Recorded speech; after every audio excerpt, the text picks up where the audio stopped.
So welcome to Illustrae. In this video, I'm going to show how to create figures like this by sharing some really important tips about how to make the most out of the Illustrae platform. So whether this is your first time logging in and you're just trying to create your first image, or if you are just looking for some ways to get better results out of the illustrations generated by Illustrae, I think this tutorial is going to be a really valuable resource to improve the quality of your figures. So let's just dive right in. Tip number one is to create one element at a time.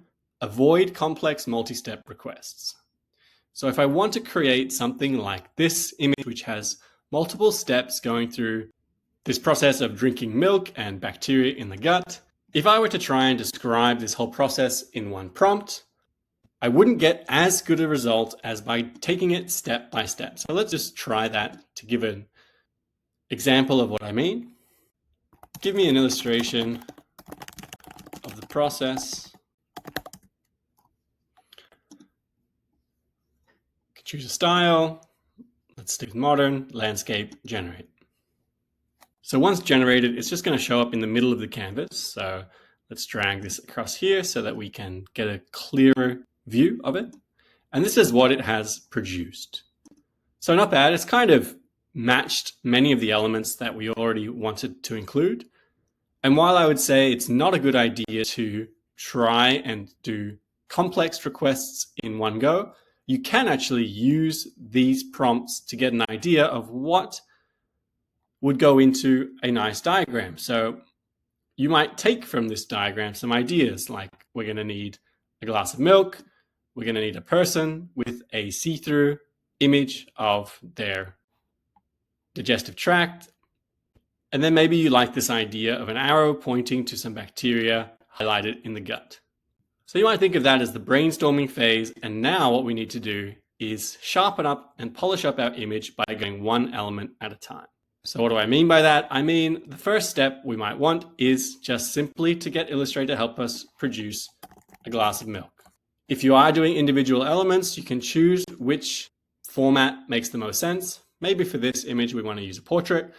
And as I'll suggest in one of the later tips, we want to stick with a consistent style for all of our elements. So there we go, we have our new glass of milk. Then we might ask for a separate step in our workflow, which is just going to be the act of drinking a glass of milk.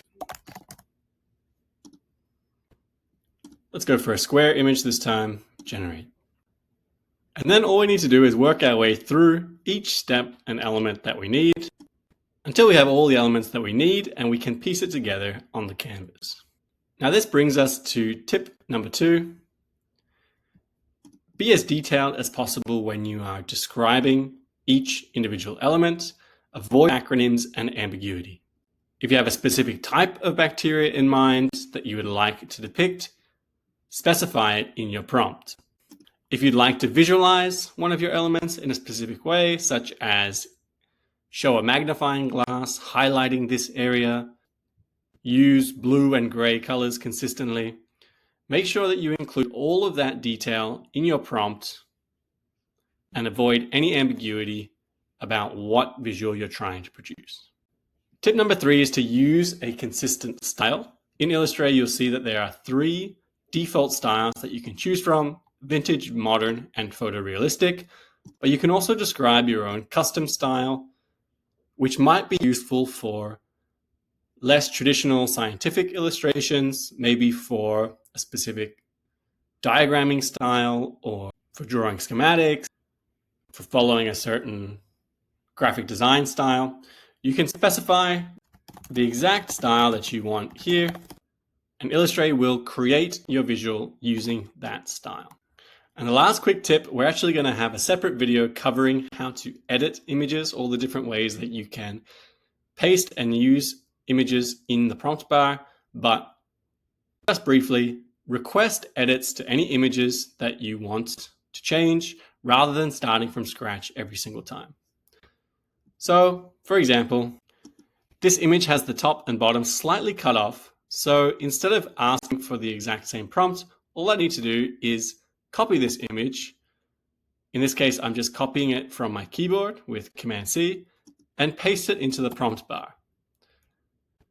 Now, because the top and bottom are getting chopped off, this actually might be a sign that I should use a portrait format for this particular image. If all I want to do is resize it to portrait, then I can actually leave the prompt empty and I can just hit edit image. So it's given us a full image because we are using the portrait format. You can also ask for different types of edits. So we could copy this image and we could say add more and make them all blue. Keep it square, modern, edit image. Okay, here we go. We have our blue edited bacteria. Again, I'll be showing a detailed tutorial on how to edit images in the next tutorial. So to quickly recap, tip number 1, create your figures one element at a time. Be as detailed as possible for each element. Choose a consistent style and request edits rather than starting each image from scratch. Once you get the hang of that, you really should be able to create any illustration that you need using the Illustrae platform.